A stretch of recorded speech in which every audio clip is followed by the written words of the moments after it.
Teman, apa kabar semuanya? Pada kesempatan kali ini saya akan membahas tentang perawatan mentimun ya teman-teman. Teman-teman, ini mentimun kita ya, yang mana usianya itu sudah menginjak sekitar 25 hari ya teman-teman. Usia 25 hari ini sudah menginjak masa generatif ya teman-teman. Jadi langkah yang harus kita persiapkan itu adalah pupuk yang mengandung unsur kalium tinggi teman-teman, dan juga fosfat juga tinggi ya, dan juga nitrogennya kecil gitu, supaya nanti buahnya itu lebat. Nah, juga dari segi lanjaran atau tiang penyangga mentimun ini untuk rembetan ya, atau untuk rambatan, ada yang berbentuk seperti A dan ada juga yang tegak lurus ya, atau juga ada yang menggunakan para-para. Itu terserah ya teman-teman, bebas ya, tapi saya simpelnya dengan huruf A ini ya, ini lebih kokoh. Karena pernah dulu saya menggunakan sistem yang tegak lurus, itu pernah roboh gitu, karena faktor dari mungkin penyangganya kurang gitu ya teman-teman, dan mungkin juga terkena waktu itu hujan lebat dan juga angin kencang ya. Nah, di usia generatif ini kalau saya ini seringnya itu membuang buahnya gitu ya, atau buah pertama ya teman-teman. Nah, jaraknya itu dari tanah itu ya, dari bawah itu sekitar 50 cm atau setengah meter ya teman-teman. Kalau ada buah atau muncul bunga itu kan kecil, kita buang aja langsung. Tujuannya apa? Nah, tujuannya adalah untuk menguatkan dua akar dan juga batang ya teman-teman. Dan tujuannya supaya nanti buah yang di tengah atau yang di atas itu nanti banyak dan juga besar-besar gitu. Beda kalau kita paksa buah awal itu dipelihara, itu nantinya buah yang tengah atau yang atas itu nanti kecil-kecil gitu teman-teman. Jadi kalau saya itu prinsipnya itu jangan sayang-sayang. Jadi buah yang pertama itu yang jaraknya itu sekitar 50 cm dari bawah, saya buang semua gitu ya teman-teman. Tapi dari itu semua mungkin teknik para petani itu memang berbeda-beda ya teman-teman.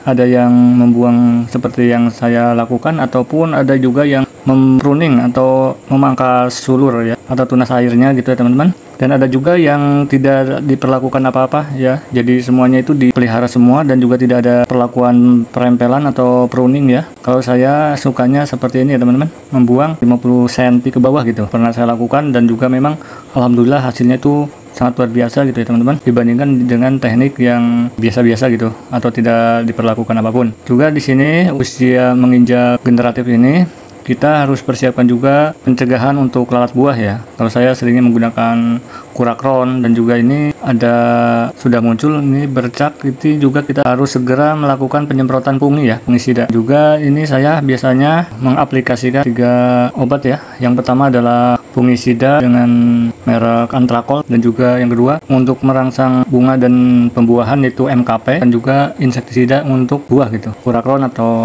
yang lain. Dan juga di sini alhamdulillah sebentar lagi sudah menginjak pembuahan, yang mana 3 atau beberapa hari ke depan itu akan mulai pemanenan pertama ya teman-teman. Dan alhamdulillah ini buahnya masih sehat dan juga segar para teman-teman semua kalau yang mau menanam timun atau yang masih pemula gitu. Jadi jangan sampai timun ini kekurangan air ya teman-teman, karena tanaman sulur itu sangat suka dengan air gitu teman-teman. Tapi di musim penghujan jangan pula mentang-mentang sulur ini suka air, tapi jangan sampai airnya itu tergenang itu tengah-tengah ya. Jadi kalau airnya cukup, biasanya itu pertumbuhannya itu sangat cepat gitu ya teman-teman, dan juga daunnya itu lebar-lebar gitu. Tapi juga jangan sampai di bagian paritnya itu tergenang oleh air, jadi nantinya bisa menyebabkan muncul penyakit bakteri ataupun jamur ya teman-teman. Dan tak kalah pentingnya lagi ini tentang masalah pemupukan ya teman-teman. Kalau masalah pemupukan itu kita harus rutin ya teman-teman. Jedanya itu dari pemupukan awal atau pertama dan yang kedua itu kita usahakan itu continue ya. Usahakan kalau mau 5 hari sekali ya 5 hari sekali gitu ya teman-teman. Kalau saya sering lakukan memupuk tanaman mentimun ini, kalau dari mulai sejak vegetatif itu saya usahakan memakai kocor dulu itu. Si pupuknya itu dilarutkan gitu. Dosisnya itu sekitar 3 gram per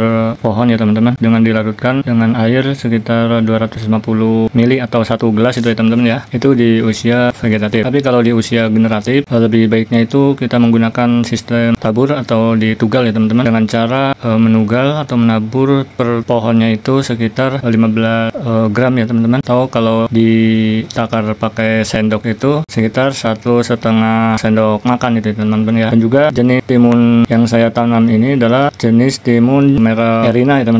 Sebetulnya kalau masalah merek itu ya bebas ya teman-teman, karena sekarang itu merek mentimun dari perusahaan itu sangat banyak ya. Ada yang bermerek Bandana, Buana, dan juga Erina dan lain-lain ya. Tapi saya ini sukanya memilih merek Erina ini karena kalau dibandingkan dengan timun-timun merek yang lain, ini agak mudah atau cepat dalam pertumbuhannya. Jadi daunnya itu memang cukup lebar dan juga untuk merambat cepat gitu ya dibandingkan dengan yang lainnya. Jadi meskipun tidak dibantu merambat, biasanya timun merek Erina ini merambat dengan sendirinya gitu ya. Dan juga saya lupa perlu ditambahkan pupuk apa yang cocok untuk diaplikasikan di masa vegetatif dan juga generatif ya teman-teman. Kalau saya biasa memakainya itu kalau di masa vegetatif itu menggunakan NPK 15-15 ya.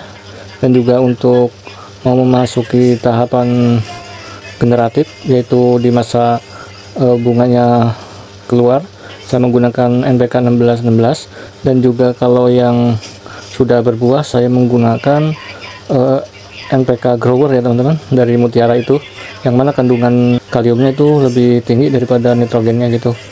Dan juga itu tujuannya untuk mempercepat atau memperbanyak buahnya gitu ya teman-teman, karena di masa generatif ini harus banyak unsur yang mengandung pupuk yang mengandung unsur kalium dan juga fosfat ya teman-teman ya.